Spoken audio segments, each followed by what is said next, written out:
I have a question for you. Are you ready for some tough love today? Let me ask that again. Are you ready for some tough love today? Because if you're not, probably turn off this video.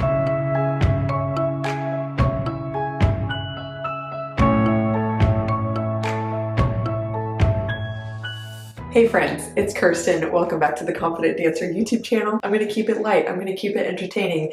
Hopefully not too sassy, definitely a little sassy. Why? Because I'm talking about mistakes dancers make when they ask for advice. Okay, listen, I probably made a lot of these mistakes back in my day as an aspiring professional ballet dancer. And now on the other side of this, listen, this is coming from my perspective as a coach. A lot of people send me emails, send me direct messages on Instagram, talk to me in person, and a lot of people are lovely and ask for advice very respectfully. However, there are so many times where I've experienced dancers who are genuinely asking for advice and asking for help, and I can tell maybe they just don't know better. And I want to make this video to help those of you who maybe aren't getting responses from the people you look up to, or maybe you're just not getting the help you want, and this might be why. So here are 8 mistakes that dancers make when they ask for advice. Also my tips on how to not do these things so that you can actually get valuable mentorship and build relationships with people who can help you and who want to help you. So let's get into it. Mistake number 1, you are writing a novel when you email someone or in a direct message, or maybe you are just rambling on and on when you walk up to a teacher to ask them for advice. So my point here is keep it concise, people. Especially if it's in an email, do not give your entire life story. I know you might feel like that is just so important for the person to know. It's not. So ask yourself, what is the question that I'm trying to ask, and what is the bare minimum that that person needs to know in order to answer my question well? And no, it is not your life story. I know that that is probably really important for you to express that, and maybe you can express that in time if you build a relationship with someone who could be a mentor figure to you. But start out with just keeping it really simple and respectful of the person's time. Another thing is, and this will probably come out in other tips too, when you're not concise with what you're trying to say or ask for, the person who's reading through your message or your email or listening to you in person, we know that you're coming up to us, let's use the in-person example, to ask a question. We know you want something, but when you are taking a really long time to share all this context and you're very wordy about it, we're wondering, what do you want from me? Like, how can I help you? Like, we want to help. I know, I'll speak for myself. I really want to help all dancers. I want to help you. I really care. That's why I do the work that I do. However, it's hard to want to help someone who isn't clear in their communication and also isn't respectful of the person's time. It takes a lot of time to read through some of the emails I get that are honestly extremely long, and it's so overwhelming. So keep it concise. That is mistake and tip number 1. Number 2, the mistake is y'all don't ask clear questions. So the tip is ask your question very clearly. Just think to yourself before you approach the person on the internet or in person, what is it that I want to know? What is my actual question? Okay, and I say this because an example I hear a lot, that a lot of dancers, you just don't know that this isn't very helpful. I hear a lot, here's my situation, what's your advice on it? It's not a clear question, okay? I could say 1,000,001 things about your situation, but I don't really know what you want to know from me. Like, instead of just asking, what's your advice on it? Or not really asking a question, just being like, here's my situation. And I can tell you want something, I can tell you're kind of asking something, but I can't tell what you want to know, then my brain goes a million different places. Like, I can say so many things about your situation, but I don't know specifically what you want to know from me or how to help you if you're not clearly asking a question. Challenge yourself to become good and practiced at asking good questions. I think it is an invaluable life skill to reflect with yourself. What is the question that I'm trying to ask? What specifically am I wanting to know from this teacher? Is it, if I have this injury, what do you recommend I do after class? That's specific. Like what? Roll out, ice, heat. You can help the person even more by giving options. Like, Would you recommend I do heat, ice? Would you recommend I go to this audition or this one? When you make it a clear question and then even give some examples of solutions you're thinking about, it really helps the person to help you better because we know what you want to know, and it can narrow our focus on efficiently and powerfully answering your question. Mistake number 3, you put the question way at the end of all this context of what you're saying. And again, when you don't put the question up front, which is my advice, put your question up front. Say, hey, I would really like to ask you a question about how to deal with this injury right now, or what company to audition for example, or I would really like your insight on how to respond to this other teacher. So it's not necessarily, it doesn't have to always be the question right away, but say, this is what I want your help with. Hey, this is why I'm asking you. This is why I'm emailing you, approaching you. This is what I want to talk to you about. And then give very brief context, very brief. It's amazing how little we need to know to give you some helpful advice. And if we need to know more, allow the person to ask you more questions.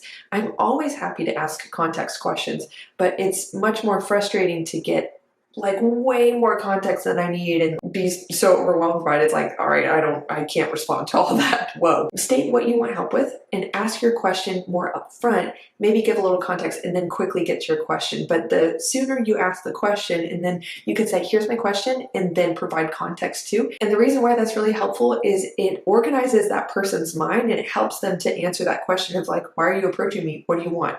How can I help? We just want to get that question answered, and then it allows us to listen to your context and put it in the context of the question and how we can help you. Hey dancers, just want to briefly talk to you about the Confident Dancer Coaching Program. For those of you who are really resonating with these videos and you find yourself wanting to work through things like the self-doubt you experience, maybe you have a lot of trouble trusting yourself and your abilities, if you're not as confident as you want to be as a performer, you're not enjoying yourself the way you want, and your performance is suffering as a result, this is a great sign that it's time to work on the mind. And I want you to know that support is available for that, my friends. So as a high performance mindset coach for dancers, I want you to know that I specialize in helping dancers to overcome the mental struggles I just mentioned, to build a confident and healthy mindset that allows them to perform and feel their best. Feel your best specifically, because I want that for every dancer. Personally, as a former professional, full-time professional dancer myself, now I do freelance and stuff, but I realized that some of the greatest things I was able to experience and achieve in my career happened during times where I was confident, I was grounded, I was present, and I was really mastering the mental game behind the physical thing that we do. And conversely, the times where I was deeply struggling with performance anxiety, self-doubt, just constant spirals of negative thought in class that would just drain my energy and take me down, it was so hard to make progress. It was so hard to enjoy myself and to dance the way I knew I could. So I know that I'm not alone in this, and I want you to know that support is available. I offer individual coaching.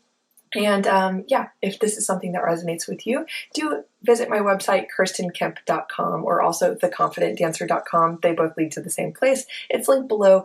There you can visit, learn more about my coaching services, and apply to have a free consultation where you and I could talk about the challenges and the goals that you have, see if working together would be a great fit. And I'd love to help you. So yeah, do reach out if that is something you would like help with. I want you to get the most out of your ballet journey or whatever journey you're on. I have worked with all sorts of different performing artists and athletes before. Ballet dancers are my sweet spot, but just wanting you to know that support is available. And if you're interested, check it out. Love to talk. All right, enjoy the rest of the video. Mistake number 4, you don't put effort into the way you're communicating. I see this a lot through direct messages and then even in-person communication too. But I'll start with, let's say, Instagram DMs. If you are asking me a question and you ask it with no punctuation, like no grammar, it just looks like you put no effort into throwing this question out there.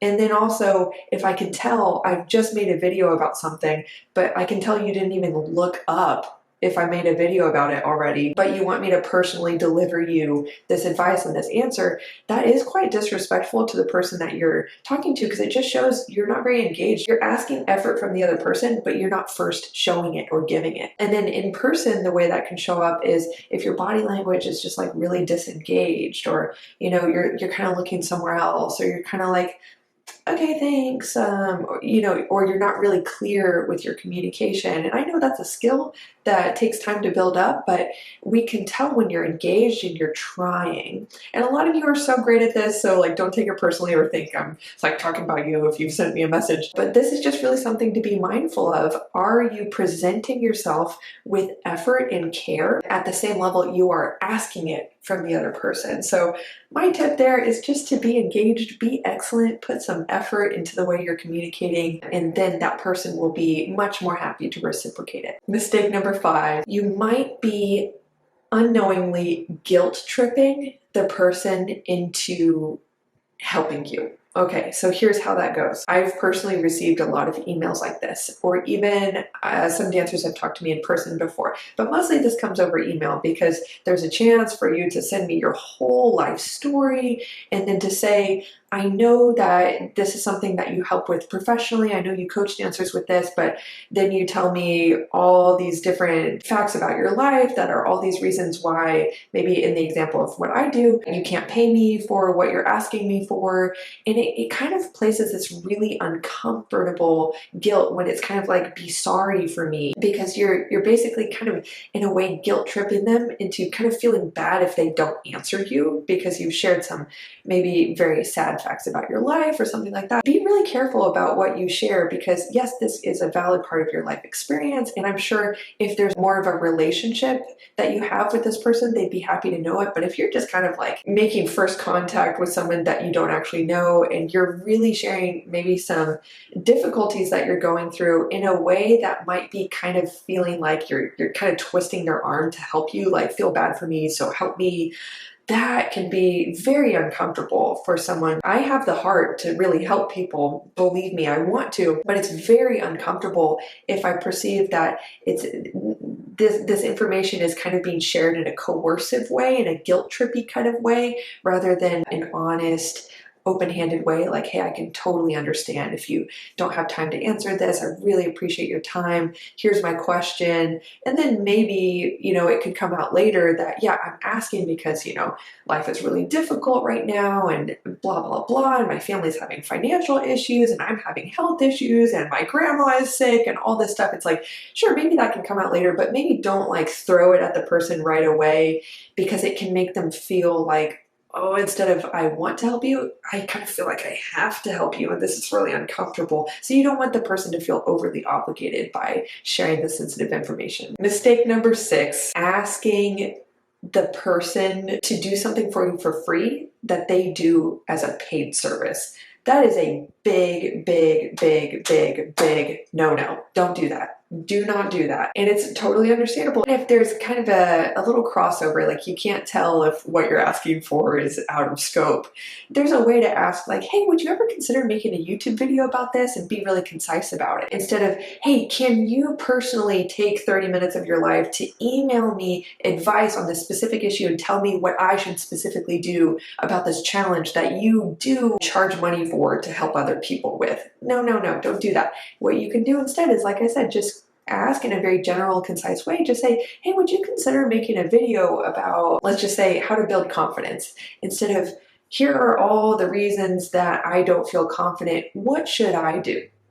See, that is asking for personalized attention and support that a professional like me does as their job. So you want to be really conscious, like research the person's website, their Instagram page, or just kind of become aware of, what does that person do for a living, and am I asking them to do that for me personally for free? Now, with a ballet teacher, that might be different. Yeah, it can be totally appropriate for you to go up to them after class and say, hey, I'm having this one issue with my arabesque. It doesn't look quite right. Or I'm having issues issues with my stability. Can you help me? Would you mind taking a quick look and just giving me a tip? Because I was having trouble understanding like what to do about it.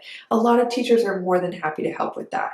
Now, if you are wanting a lot of personalized attention and you are asking questions like that very, very often to your teacher, do consider and ask, do you do private lessons? Would you consider doing even if it's not really within your budget, maybe think of setting up even one private lesson in a whole semester, save your money up for it, and just leave that as your space to really ask your questions, have that deep dive with them. Just be conscious and considerate of not overstepping the boundaries there. Point number 7 is actually one that I hope pleasantly surprises you. Be relaxed. See the person as just another person. Now, obviously, I'm talking a lot in this video about respect and conscientiousness. So yes, be conscientious, be considerate. Ask yourself, how is this question going to land with them? How is this direct message or email going to affect them or whatever? What might they think about that? And how can I respect them and their time? Yes, be considerate, be conscientious, but especially this tip has to do with in-person communication. I think it's really important, and it kind of, I'll say the mistake in here that I'm putting in here is you're really wound up and nervous and really focused on yourself. It's so helpful actually to practice calming yourself down, and even if you're nervous to talk to the person, that's totally normal. Depending on the teacher, at my age, I might even still feel like a little nervous depending on like if I know them, if they seem intimidating, whatever, or specifically with a director. But I think it's so helpful and important to just take a moment to calm yourself down, to, after you've thought through how you want to respectfully and efficiently present your question, then just take a moment to just kind of, yes, we're establishing that foundation of respect and consideration. But after that, if you still feel super nervous to talk to them and jittery, and you find your attempt to talk really fast and you're not breathing, take a second to calm yourself down. Take them off of a pedestal. They're another person. And yes, again, you're respecting them. You're being considerate. But just take a moment to calm yourself and talk to them person to person. Again, always with respect. But I noticed that, especially young dancers, and I used to do this too, I had a hard time communicating calmly. I had a hard time having a calm, smooth interaction because I would put the teacher on such a pedestal where I was like, I don't want to sound stupid and maybe they're going to judge me. Like, take a second to calm down. They're a person just like you. Take a moment to just ground yourself in that thought. They want to help me. They are nice. They want to help me. Even, sometimes they're not nice. And still you have to do that work to just calm yourself for a second, have a smooth interaction. I know some of that might seem a little counterintuitive to the other tips I shared, but having a calm, smooth, confident delivery actually really puts the other person at ease, and it helps them to be calm, focused, relaxed, and to really hear what you're saying. I think that's really the point of this point that I'm making, is when you are calm, cool, and collected, then it helps the other person to help you better and to focus on what you're saying, rather than personally when a dancer comes up to me and they're very jittery and talking a lot and I can tell they're really nervous and scared. I have a hard time focusing on what they're saying because I'm like, are you okay? So yeah, take a second to calm yourself. Mistake number 8 is not following up with a thank you. It is so important, whether it's in person or over the internet, to actually implement the advice that they shared and say like, hey, that really helped me. Or hey, even if you don't, even if it was trash advice, just take a second to follow up and say, thank you so much. I really appreciate you taking the time. You can do it right then and there in person. It's even sweeter when you come back around and say, that really helped me. Or I just really appreciate you taking the time last week to send me that thoughtful message or to take a moment to talk to me. It really touches a person's heart and it actually makes them want to help you more. I can speak from experience. I think it's so sweet. Sometimes in these helping professions, whether you're a coach, a teacher, a director, a lot of us really want to know that we're making a difference, and it's just so heartwarming to hear from someone and to know that we did. So take a second to follow up and say thank you. Okay, dancers, that is all for this video. I hope you really enjoyed it and benefited from it. I know that if you put these little changes into practice, that you will receive a lot more support from people around you. You have a much higher chance of someone really wanting to actually be a part of your journey instead of just maybe answering one question. They might take an interest in you and be like, wow, you know, they really took initiative to ask, or wow, they're really respectful and thoughtful, and that means a lot. I think ballet teachers especially might feel like they're not really appreciated. You know, the students just come in and out, and just taking that extra moment to respect the teacher enough to want to know their opinion on something, it's something that as a student, I didn't know how much that actually honors the teacher, as long as the delivery is very respectful and conscientious, like I keep saying. It's very honoring to that person to be like, wow, they actually really care what I think, and they want my help, and they value my opinion enough. That's a really cool thing. So do remember, and I just want to encourage you with this, that when you ask for help and advice thoughtfully, that it's actually a really, really, really good thing that can build a relationship where that person actually might want to mentor you or go the extra mile to help.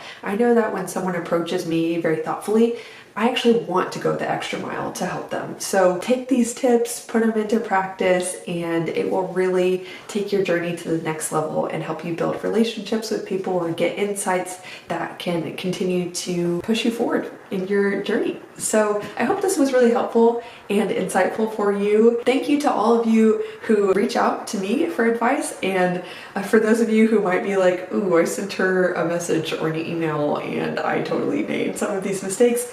Literally Hakuna Matata, don't worry about it. I'm not out here like so mad. I just thought, you know, I just want to take my perspective and share it on the internet to help you. Anyway, I hope you really enjoyed this video. Thanks for watching, and I'll see you next week. Bye.